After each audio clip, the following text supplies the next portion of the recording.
എന്റെ അമ്മേ.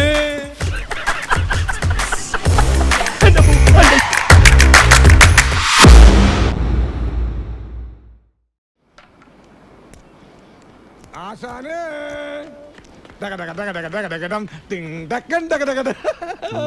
അത് ശരി, നിങ്ങ ജലോത്സവം തുടങ്ങിയ എന്താണ് എല്ലാവരും ഭയങ്കര സീരിയസ്? ഓ, ഞാനിങ്ങനെ പഴയ കഥകളൊക്കെ പറഞ്ഞിരിക്കണായിരുന്നു. അപ്പൊ കോമഡിയാണ്. ആശാന്റെ പുരാണ ഗജാപ്രസംഗം. അവൻ പറഞ്ഞത് നേരാ. ഞാനിപ്പോ കോമഡിക്കാരനാ.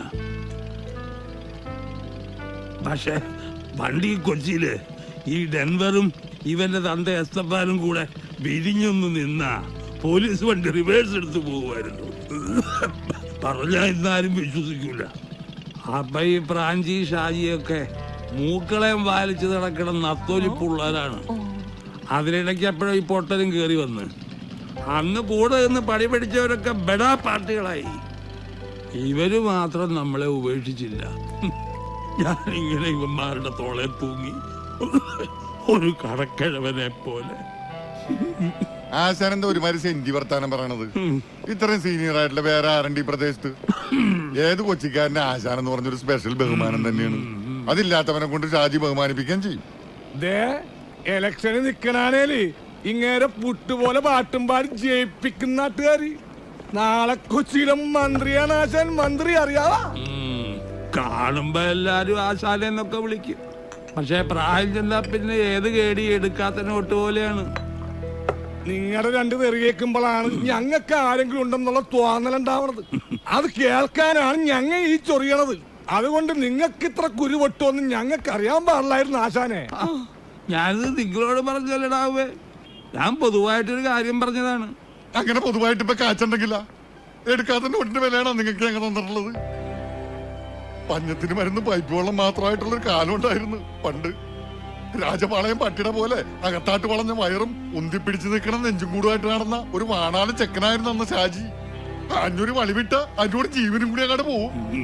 ആ തെണ്ടി ചെക്കനിപ്പോ ആരുടെ പൊക്കത്തിന് ഞെളിഞ്ഞു നിൽക്കണ്ടെങ്കിൽ അതിന് കാരണക്കാരൻ നിങ്ങളാ. ആ നിങ്ങൾക്ക് വിലയിടാനുള്ള നോട്ട് ഒരു കപടത്തിനും അടിക്കാൻ പറ്റൂല. ചത്തുപോയ അപ്പന്റെ സ്ഥാനത്താണ് ഞാൻ ആശാനെ കാണുന്നത്. ഇതാണ് ഞങ്ങൾ കൊച്ചിക്കാരുടെ ഒരു കുഴപ്പം.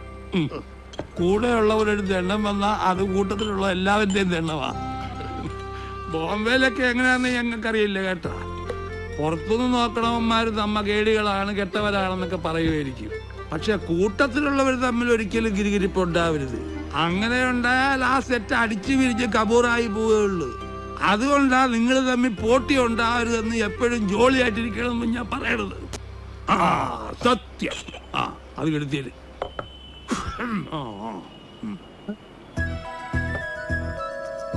ഇത് കേരള സ്റ്റേറ്റ് ഫിലിം അവാർഡല്ലേ? ഇതെങ്ങനെ ഇവിടെ? അത് ആശാന് കിട്ടിയതാണ് ഏറ്റവും മികച്ച ചുമക്കുള്ള സ്റ്റേറ്റ് അവാർഡ്. ആ അവാർഡ് കിട്ടിയത് നിന്റെ തന്തയ്ക്ക്. ഇതാരുടെയാണെന്ന് അറിയാവാ? സൂപ്പർ സ്റ്റാർ വിമൽ കുമാറിന്റെ. സത്യമായിട്ടും ഇതെങ്ങനെ ഇവിടെ വന്നു? കുറച്ച് കൊല്ലങ്ങൾക്ക് മുമ്പ് അങ്ങേരൊരു പടത്തിന്റെ ഷൂട്ടിംഗ് ഉണ്ടായിരുന്നു ഇവിടെ. അതിനിടക്കാണ് ഈ അവാർഡ് കിട്ടിയത്. അതും മേടിച്ചോണ്ട് നേരെ പോകുന്നത് ഇങ്ങോട്ട്. പറയണ്ടാ ഒടുക്കത്തെ ചാടിയണ പന്നിക്ക്. ഷാജി അണ്ണൻ സ്ഥലം കൊടുത്തിട്ട് അയാൾ മൈൻഡ് ചെയ്തില്ല. അത്രയ്ക്ക് അഹങ്കാരം കാണിക്കാവാ? സ്വർണമാണെന്ന് കരുതി അടിച്ചു മാറ്റിയതാണ്. പിന്നീടാണ് വിവരം അറിഞ്ഞത് പാട്ടപ്പിച്ചളായിരുന്നു. ഇവിടെ എവിടെയും ഷൂട്ടിംഗ് നടക്കുന്നുണ്ട്. തൊട്ടപ്പുറത്ത്. ഇവിടെ ഇപ്പൊ സിനിമ ലൊക്കേഷൻ അല്ലേ? ആഹാ, എന്നിട്ട് ചേച്ചി ഇവിടെ വടക്ക് തുളയിട്ടുകൊണ്ട് നിൽക്കണ. എന്തെങ്കിലും ചാൻസ് കിട്ടുമെന്ന് നോക്കാറുന്നില്ലേ? ചേച്ചി പണ്ടൊന്ന് ചാൻസ് ചോദിച്ചപ്പോ റിലീസായ പടമാണ് ദേ അവിടെ നിന്ന് ബിസ്ക്കറ്റ് തിന്നണത്. അതോ ചില തൈക്കളവിൽ നടിമാര് പറയണ പോലെ ഇനി നായികയായിട്ടുള്ള ഷാജിയണ്ണൻ അങ്ങനെ പറയരുത്. ചേച്ചിക്ക് നല്ല അടിപൊളി അമ്മ വേഷമല്ലേ സിനിമാക്കാര് കൊടുത്തത്. ചേച്ചി അമ്മ വേഷത്തിൽ അഭിനയിക്കുന്നില്ല, ജീവിക്കല്ലേ. ഒരു സിനിമാക്കാരൻ വീർപ്പിച്ച് തന്ന വയറ് തന്നെ എന്റെ. അന്നേ അതങ്ങ് കലക്കി കളഞ്ഞിരുന്നെങ്കിലേ ചിലപ്പോ ഞാനും ഒരു നടിയാവുന്നടാ. വാ എസ്കേപ്പ്. അല്ലെങ്കിൽ ചേച്ചി നമ്മളെയും കലക്കും. വാ പോട്ടെ, അവരൊരു കോമഡി പറഞ്ഞു. ഈ കൊച്ചിനെ ഞാൻ കഷ്ടപ്പെട്ട് വളർത്തുമ്പോഴേ തിരിഞ്ഞു നോക്കാൻ ഒരു കോമഡിക്കാരനെ കണ്ടിട്ടില്ല ആശാനെ. പോട്ടെ സാറ്.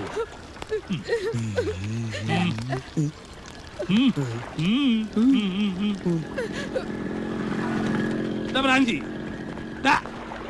നിനക്കിത് എന്തിന്റെ സൂക്കേടാണ്? കഷ്ടപ്പെട്ട് ജീവിക്കണ ഒരു പെൺകൊച്ചാണ് അവള്. ആര് പെങ്കൊച്ചാ? ആര് എന്ത് എങ്ങനെ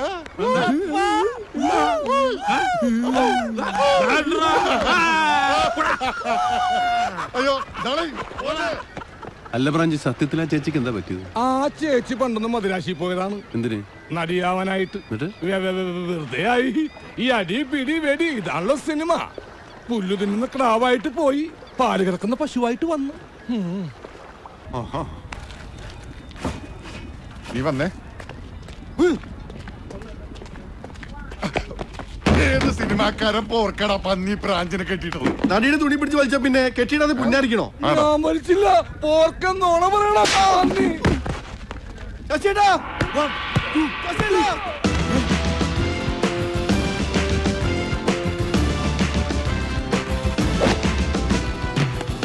ഇവനാണ് സ്റ്റണ്ട് മാഷ്. ഓ പാണ്ടിക്കാരും ഉണ്ടല്ലോ കൂടെ. കൊച്ചിയിൽ വന്നാണ് ഈ പന്നിയുടെയൊക്കെ കളി. ഇന്ത്യക്കാരനോട് കളിക്കാൻ പാണ്ടിക്കാരൻ ആരോടാ? വാടാ ഇവൻ ചൊവ്വന്ന് വന്നതാണെന്ന് തോന്നുന്നു. ആരെങ്കിലും വിളിച്ച തലയും കുത്തി ആടാ പതി പറയണത്. ആ അത് നേരം ചൊവ്വേ.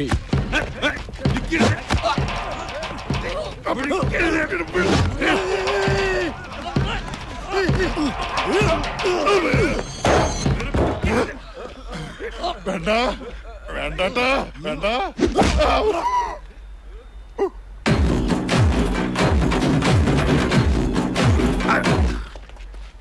ഓട്ടമാഷേ, നമ്മളൊക്കെ ഇനിയും കാണാനുള്ളവരല്ലേ?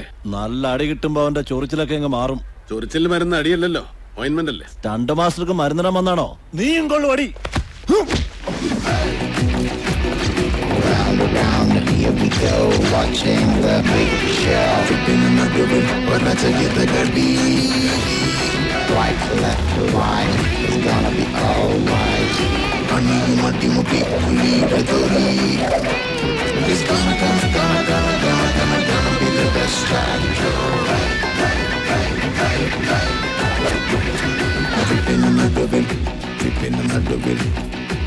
अरे साले कुत्ते की बच्चे, 1947 में यरवदा जेल में सुप्रेंट ने गांधी जी को बुरी तरह पीटा।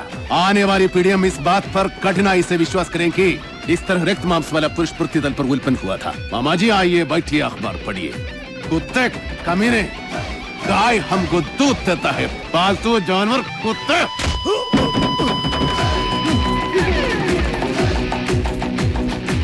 ചൊറിച്ചിൽ വന്ന ഓയിന്റ്മെന്റ് തന്നെ തേക്കണോടാ കൊണാപ്പച്ചാരെ.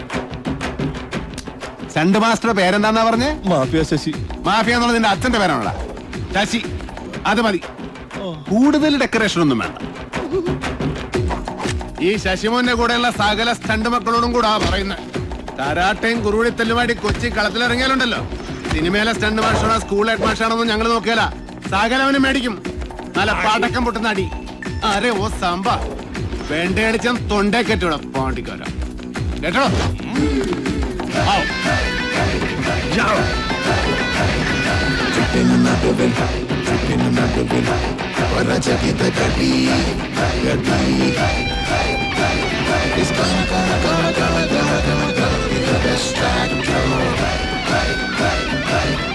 Puliudet, puliudet, puliudet, puliudet.